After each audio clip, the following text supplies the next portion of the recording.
work resume.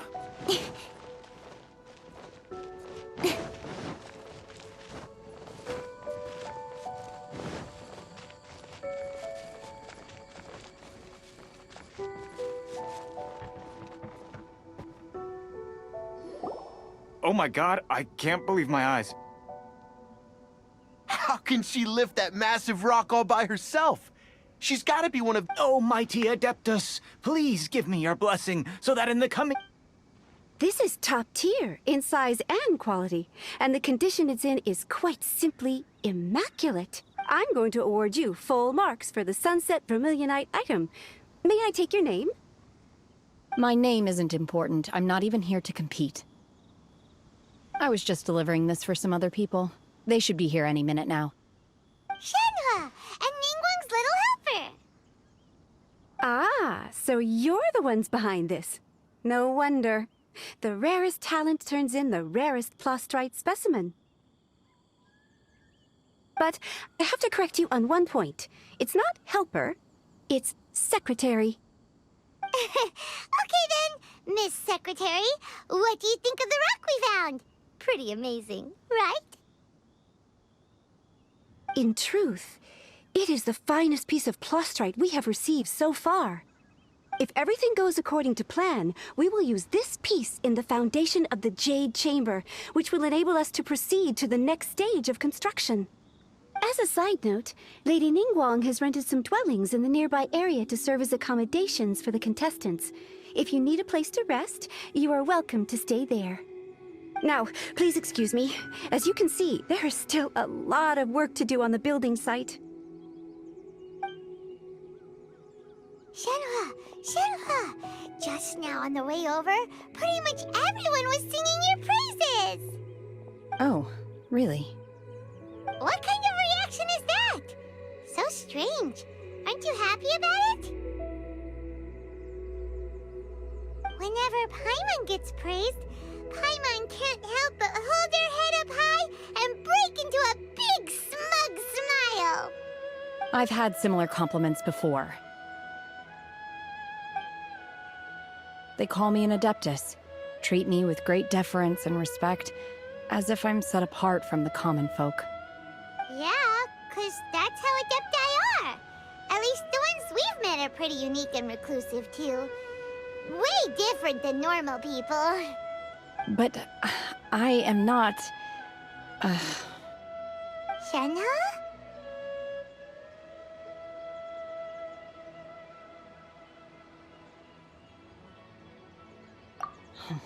I'm fine. I've been exerting myself quite a lot ever since we set foot in that abode. I'm just a little fatigued. Well, Byron said that there are some makeshift hotels we can use, right? Let's go check in and take a rest. No need. I simply need to find myself a secluded place in the wilderness to sit and meditate in silence. You can't do that. It's dangerous out in the wild on your own. When you're hungry, you go eat something tasty. And when you're tired, you go lie down in a nice, comfy bed. All right? Seriously, don't punish yourself like this.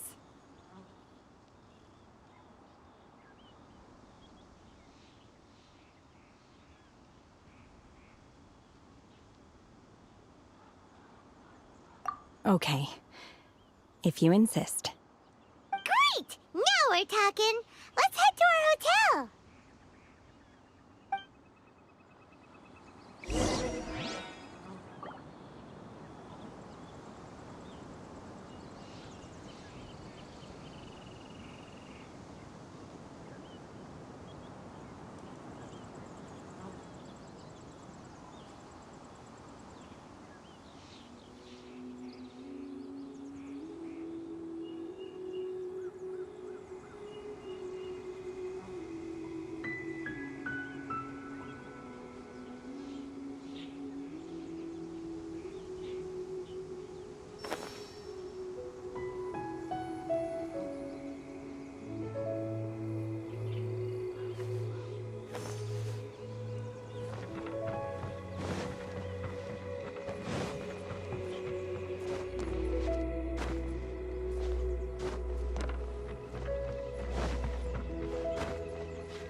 Hi there.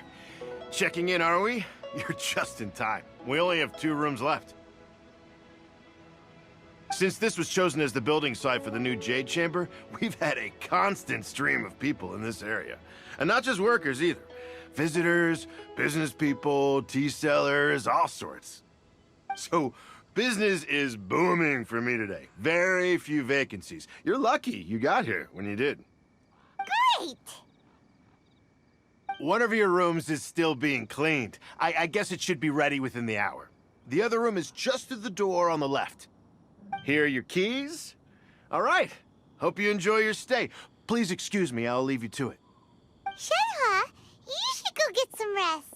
We'll hang around outside until the other room's ready. Paimon's gonna go see if there's anything good to eat around here. Paimon couldn't help but notice one of the guests walk in with a huge grilled chicken drumstick before.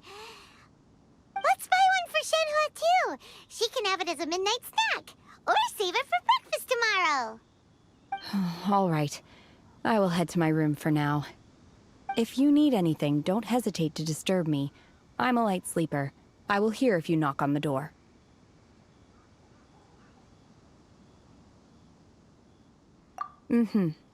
See you tomorrow.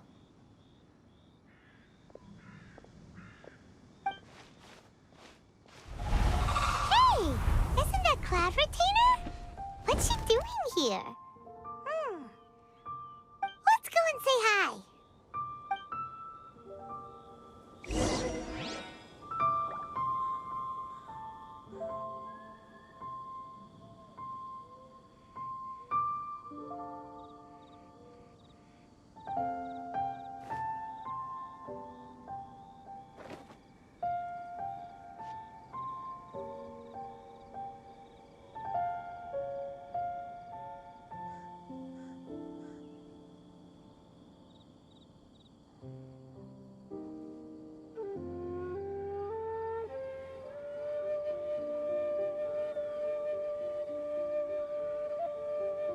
In adventuring, as in business, you always have to seize the opportunity while it's there.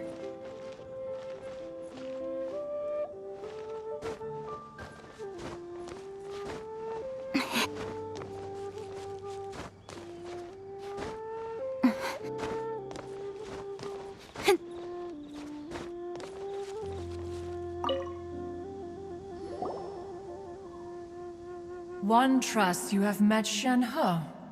So, are you getting along quite well? So far, so good. Yeah. So, you know Shenhua too, Cloud Retainer? Naturally. Save for Ganyu, who spends the majority of her time in Liyue Harbor. All the Adepti living today are acquainted with Shenhe to some degree. Cool. So, what's her Adeptus name anyway? Calling her Shenhua feels kind of friendly, but also kind of disrespectful.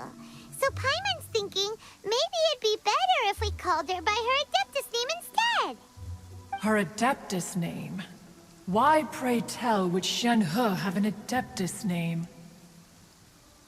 Don't all Adepti have a special title they go by? On this latter point, you are correct.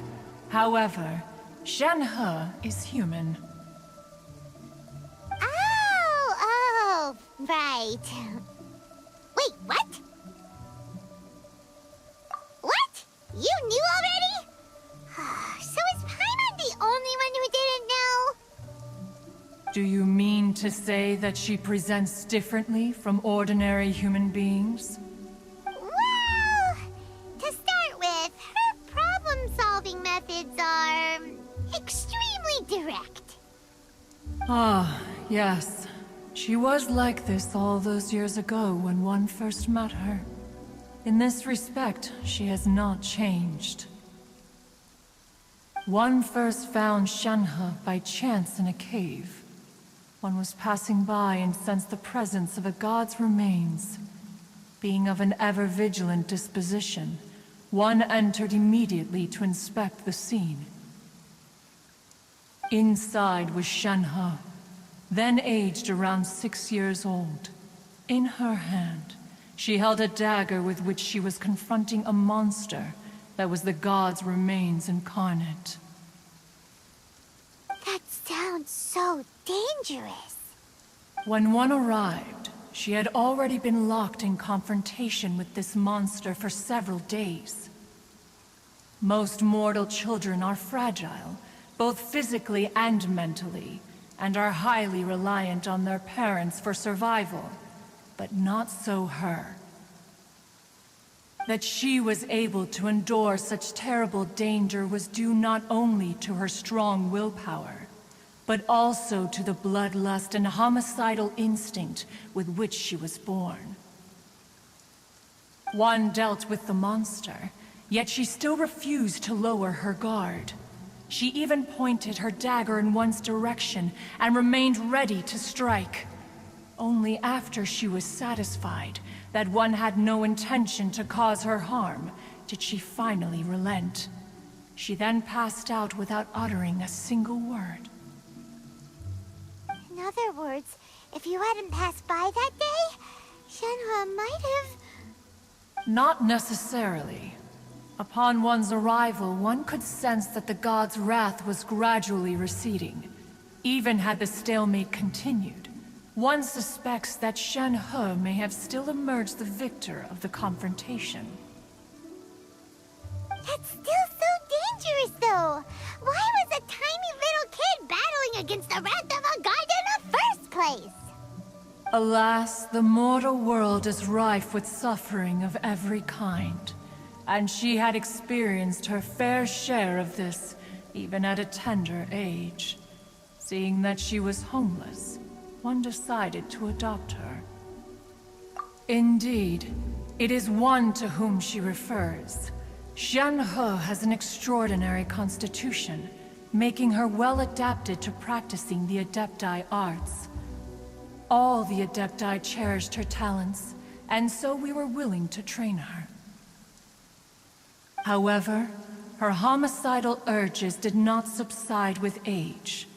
Rather, they grew stronger day by day. Mooncarver once performed a divination for her. He declared that her fate is to bear the curse of calamity. Consumed by malevolent energy, she is prone to bring harm to those around her. Such is the magnitude of the danger this poses, that her soul must be bound with red ropes to keep her homicidal instinct at bay. The red ropes have indeed served to keep her calmer and more content. They also seem to have rendered her somewhat inexpressive. Perhaps the red ropes are so powerful that they have suppressed some of her other emotions as well.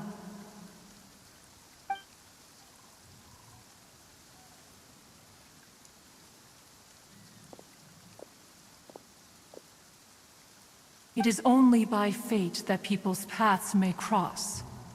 Now that Shen-He's path has crossed with yours, please be sure to treasure the gift that fate has given you, and take good care of her. Oh, now Paimon gets it. You came out here to check up on Shen-He because you were worried about her, didn't you? Huh. You dare draw such a facile conclusion on the nature of one's present excursion? Incorrect.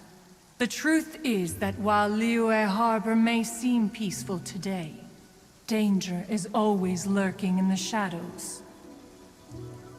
Ningguang once made a bold assertion that this is to be the era of the contract between Liyue and the humans. Well, one is most curious to observe how she will respond to the coming storm. If she handles it admirably, one is willing to be a witness to her achievements. But if she does not, the Adepti shall not hesitate to seize control. Let us conclude our conversation here for today. One has occupied enough of your time, and night is approaching. Be sure to get ample rest.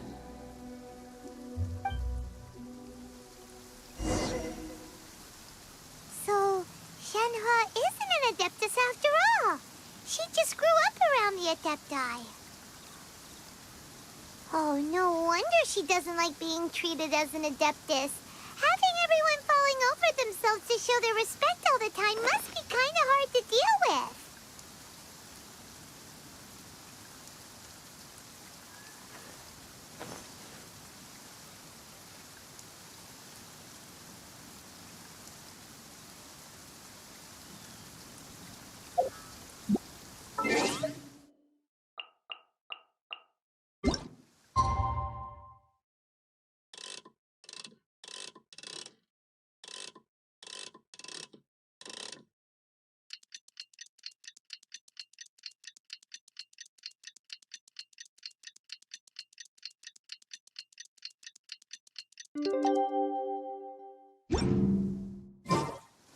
Come on, enough procrastinating. Let's go.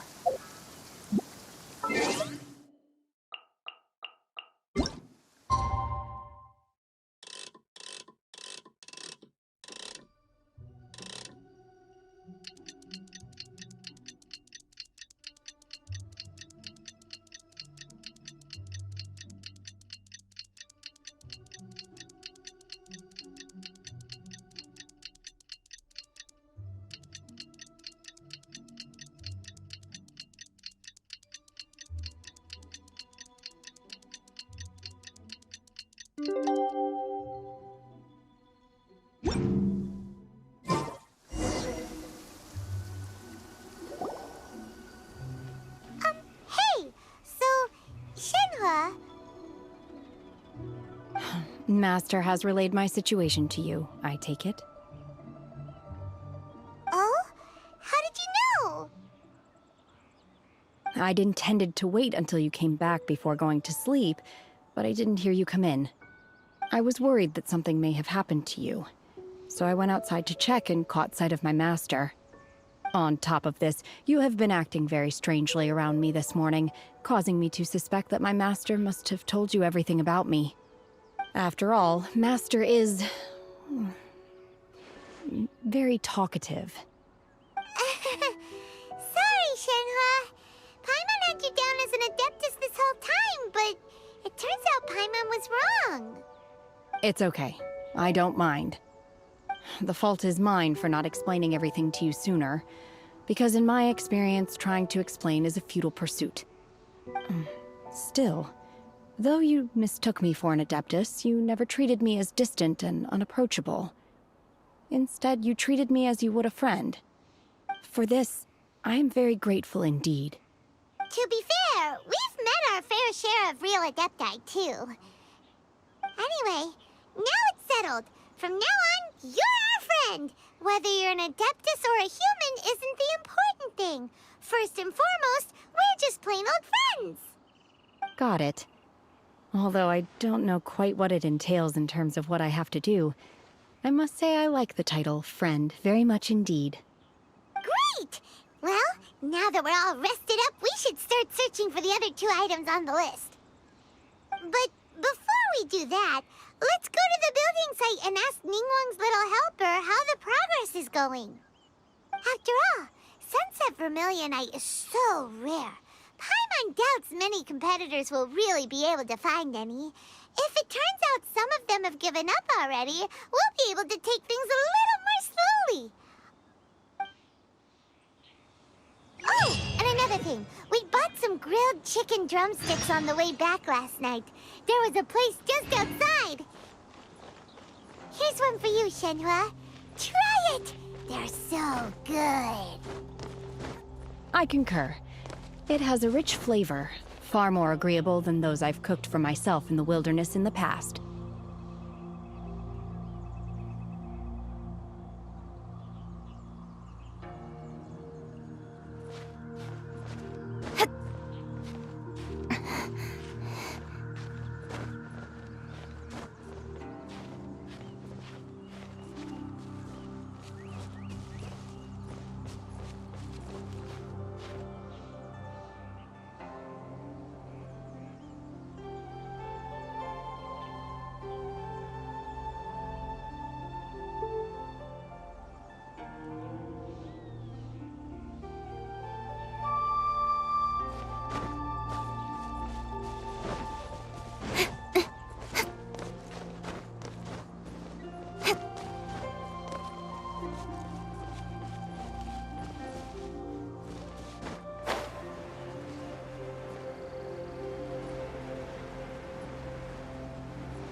try something.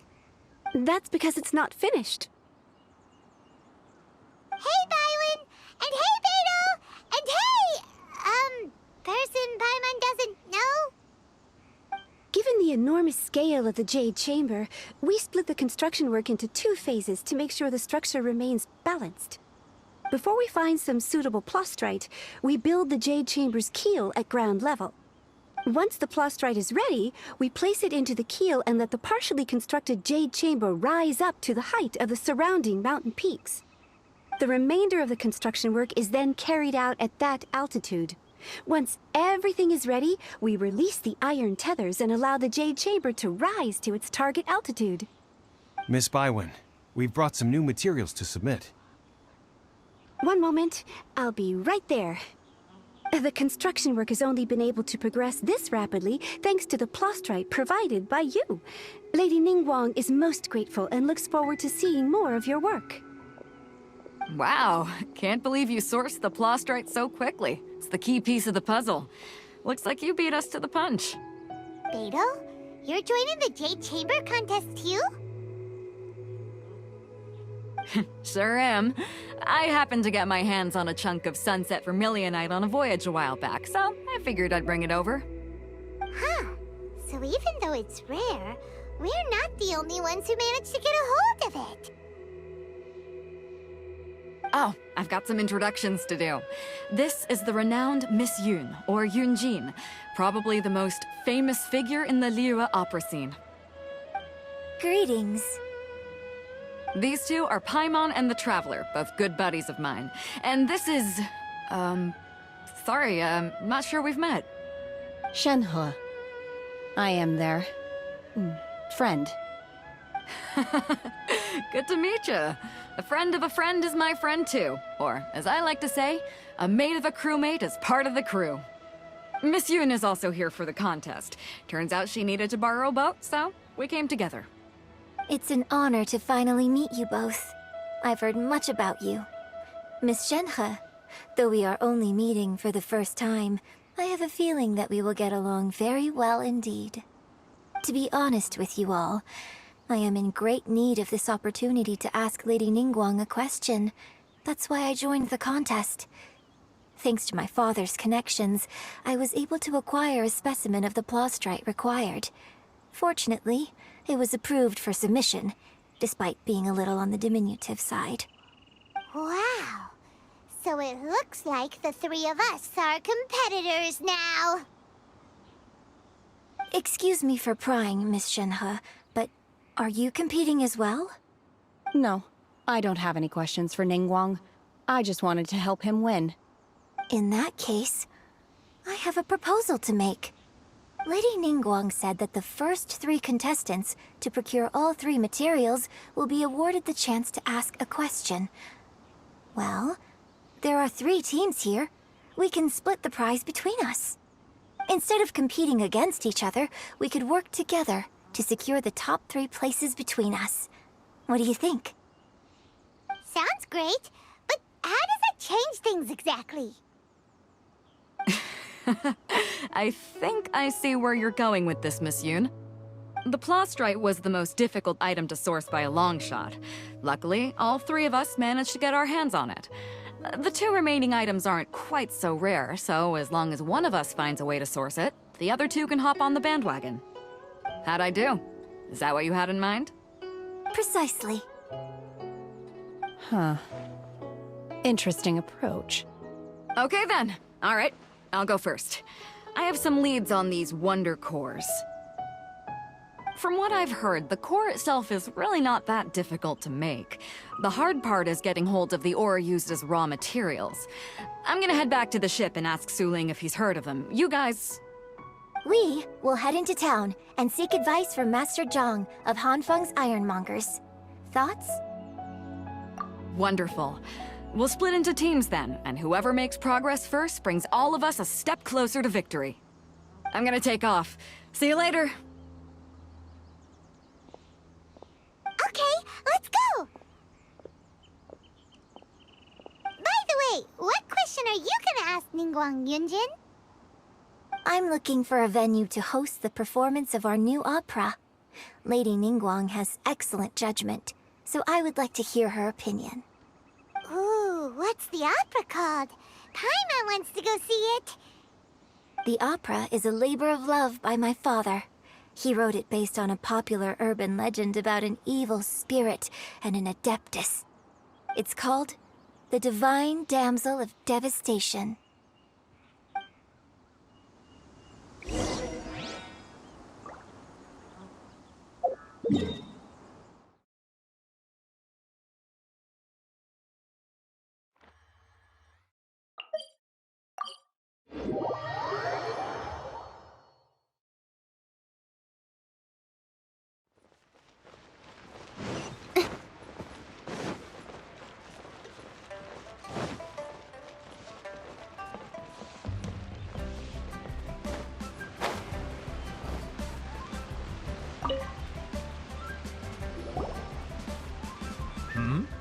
Ah, hello. Are you here for something off the shelf, or do you need something forged? Excuse me, Master Zhang. We were wondering if you'd heard of something called a Wonder Core. Of course I have. Sorry, who's asking? My name is Yunjin. Perhaps you don't know me, but I believe that you forged some weaponry for my father in the past, for stage use. Yunjin? Stage use? Oh, so you must be Miss Yoon. Sorry, my brain's finally caught up. It's not used to doing much beyond bashing a hammer all day. Everyone's heard of you, Miss Yoon, even folks who don't make it to the opera all that often. Like myself. So, you're here to ask about Wonder Cores, huh? As it happens, I do know how to make them. Matter of fact, I made some for Lady Ningguang back when she was building the original Jade Chamber. The types of ore needed to make Wonder Cores are a little hard to come by. Lady Ningguang supplied them herself last time. I don't suppose you've brought any yourselves? No, we were gonna ask you what kinds of ore we need. Sure. Well, you'll need two kinds. Star Splinter Iron and Subrosium. If I remember correctly, Lady Ningguang sourced her Star Splinter Iron from the Mount Tianheng area. They say it resonates with visions. It could take some work, but if you stick with it, you'll find some eventually. As for the Subrosium, though, that's trickier. It's all but unheard of on the market. I'm really not sure. Sorry. What I've heard is that the people around Mount Tianheng have some sort of magic trick that can pinpoint the location of the stuff. Of course, it's probably just hearsay. If you want my advice, start by looking for Star Splinter Iron around Mount Tianheng. And if you run into any locals, ask them a few questions about Subrosium. Mount Tianheng. Interestingly enough, the story of the Divine Damsel of Devastation also takes place on that mountain. I hear the view there is quite spectacular. A favorite destination of the Adepti, in fact. Perhaps it can give me some inspiration. Let's not delay. We should head straight there.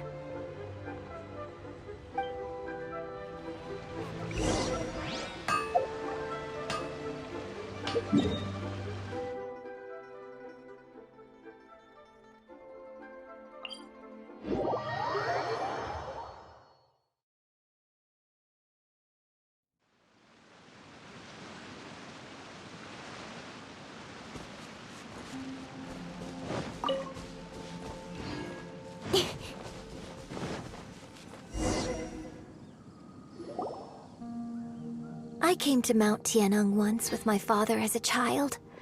I remember it being such a long climb that I could barely feel my legs by the time we reached the top. This is quite a trip down memory lane for me. Look at these majestic, towering peaks, and the gently flowing streams. It's like setting foot in paradise. No wonder the legend of the Divine Damsel of Devastation is said to have taken place here. Adepti wander oft where mortals seldom stride. Indeed, this looks like a place that one might expect to be frequented by Adepti. The Divine Damsel of Devastation is your upcoming opera, right? And the story takes place in Mount Tianheng. Huh. Seems like you have a real connection with this place. What's the story about, though? It's the story of a girl becoming a hero. Cool. A hero story? They're Paimon's favorite! The legend first arose in this area. It is said that there used to be a prosperous village on the mountain. In that village, there was a loving couple who were completely devoted to one another. One day, a terrifying monster appeared.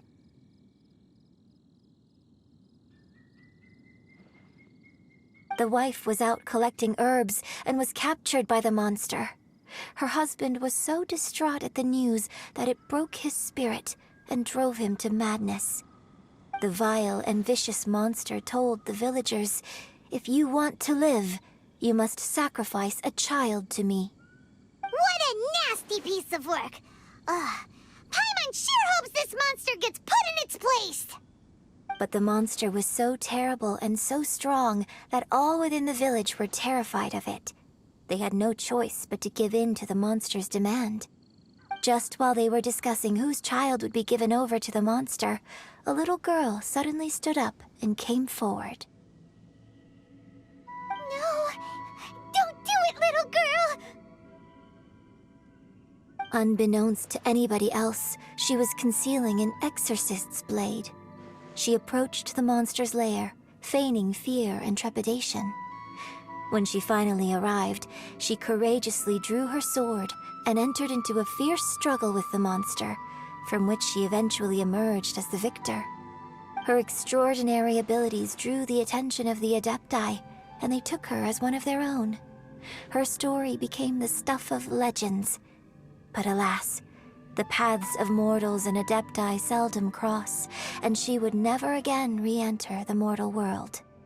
And so, destined to grace the mortal realm for but a brief moment, she vanished like a wisp of smoke into thin air. That's how the opera ends. I really like this story.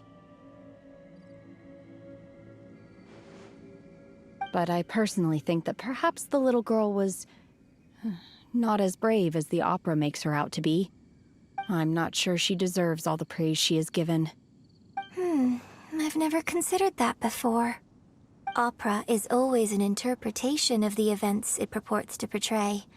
A certain degree of deviation from the truth is always inevitable. When my father wrote the script for this play, I suppose his intention was to inspire his audience with the character of the Divine Damsel. I think it's a great story. The ideal story. Well, it sure inspired Paimon! Let's go get ourselves some Star Splinter Iron! Yeah!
Speed of light! Hey!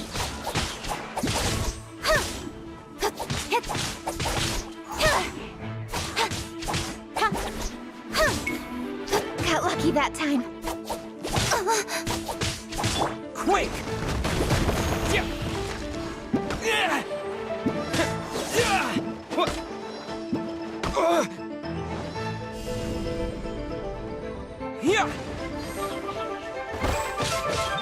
Swift and merciful.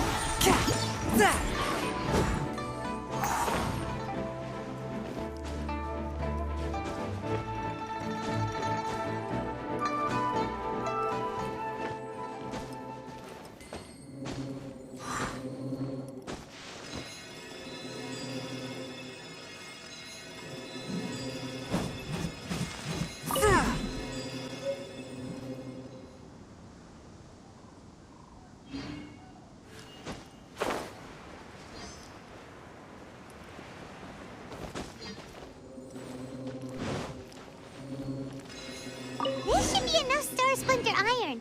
Now we just need to find that Subrosium. I think I saw a village on our way here. Master Zhang said we should ask the locals for help. Why don't we try there?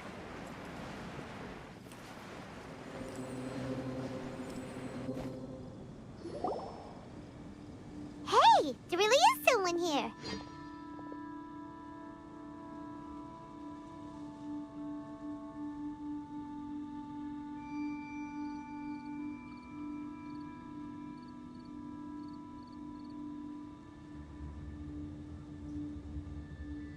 Yunjin, looks like you were right. Excuse us, sir. Can we ask you something? Huh. He didn't seem to catch that. Hello, sir.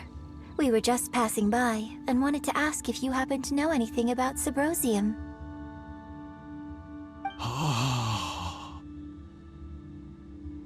Is he trying to tell us to look for clues in the village? Well, whatever. Guess we're on our own here. Shenhua, Yunjin, let's have a look around. Sorry, you can go ahead without me. I'd like to have a word with this gentleman. If that's okay with you, Uncle Mingjin. It's... Shenhe. Shenhe. You're alive. The rumors were true. So, all these years? I'm sorry, I don't know how to find Subrosium. But I think you can find some information in the village. And this place is deserted now. No one ever comes here. So you can rummage around all you want. Huh? You know this guy, Shenhua? Thank you, kind sir. We'll go and take a look around. Don't worry. Mingjin has no ill intention towards Miss Shenhe. She'll be quite safe. Okay, then let's see what we can find in this village.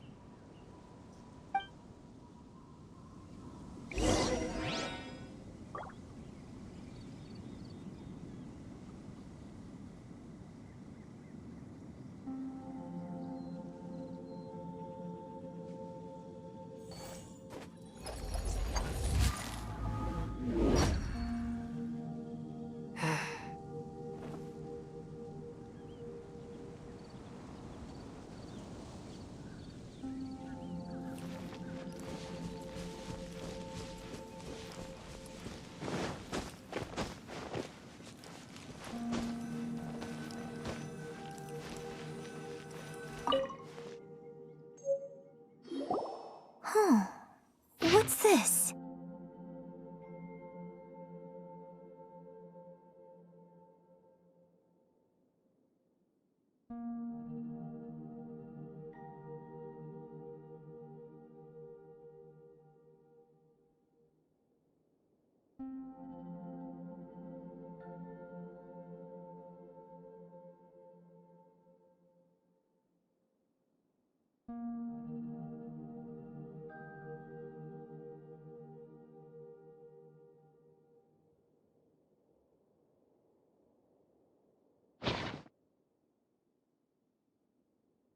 So, Shenhe is the divine damsel?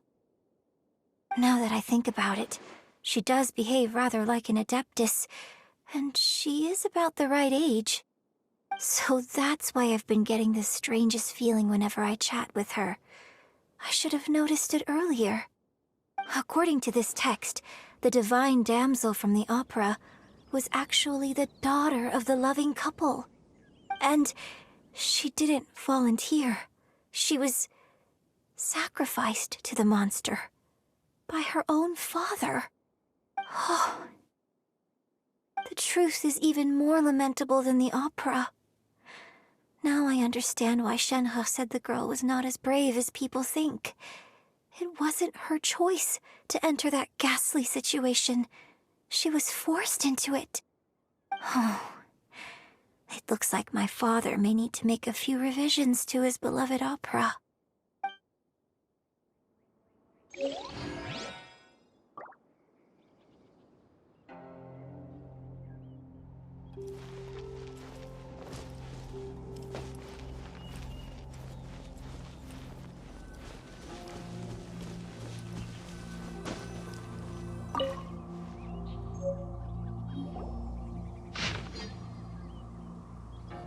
So it seems that Shenhe's father thought he was summoning a benevolent deity using a magic incantation. But in fact, he summoned an evil god's remains, which took the form of a monster.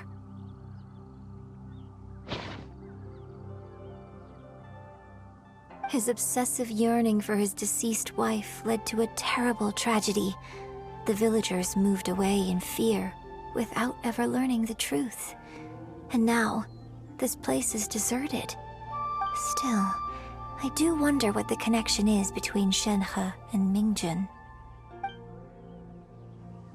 We've looked everywhere, but still no mention of Sabrosium. Let's have a look over there.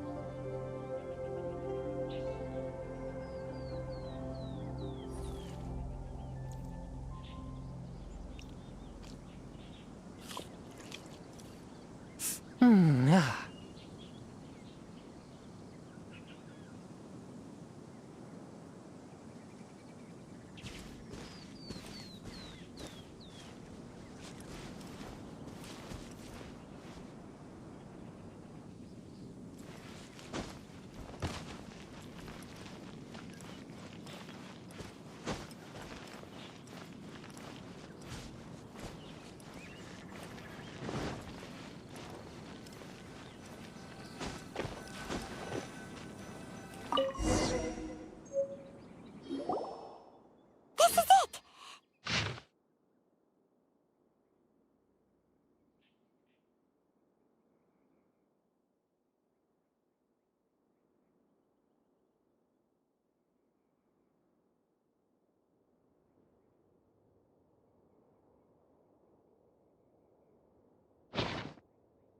So basically, we need to go to the middle of the lake south of Mount Tianheng at dusk, and we'll find us some Sabrosium!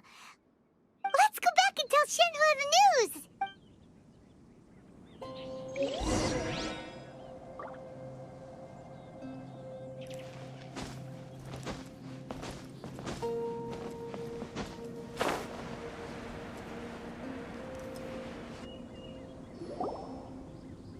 One year when I was back visiting, I heard a story about a white-haired Adeptus from a merchant passing by. I never imagined it was you. I was a very close friend of your father's. I could have stopped him from performing the summoning ritual. I had plenty of chances, but I couldn't bring myself to stand up to him. I just let things happen, let it all escalate. And, well, we all know how that story ended. I bring flowers back here every year. And each time I wish I had a chance to apologize to you.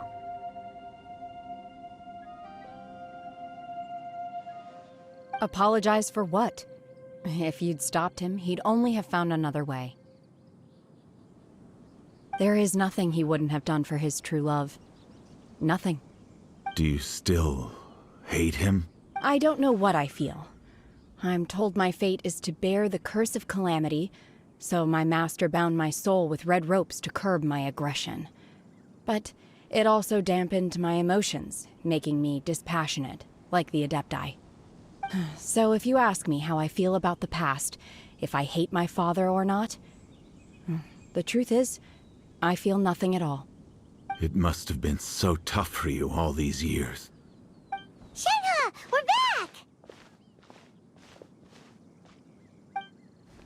Oh, then I will leave you all in peace. Shenhe, it brings me some solace knowing that you are okay.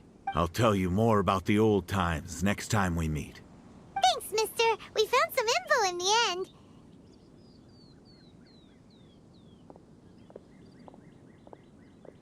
Shenhe, look! This tells us how to find Sabro- Let's go then. Miss Shenhe, there's something I'd like to talk just now. In the village, we found your father's diary. It turns out that many of the details in the Divine Damsel of Devastation are not true. Why? I know I say that opera always deviates from the truth, but now that the main character is standing right here in front of me, I cannot simply dismiss your lived experience in favor of my father's fiction. It's okay. I like your version. But, My master once said that the day I learn how to use my strength for the good of others is the day that I can truly become part of human society. So, I hope that one day I might be brave enough to stand up and protect others, just like the girl in the opera. But I've never thought this way before, and I wonder whether I will continue to think in this way. don't worry. I believe you will. In fact, I think maybe you've already started to become the person you aspire to be. You just haven't had the opportunity to see it for yourself yet. Shenhe! Yunjin! Cut the chit! We can't let someone else beat us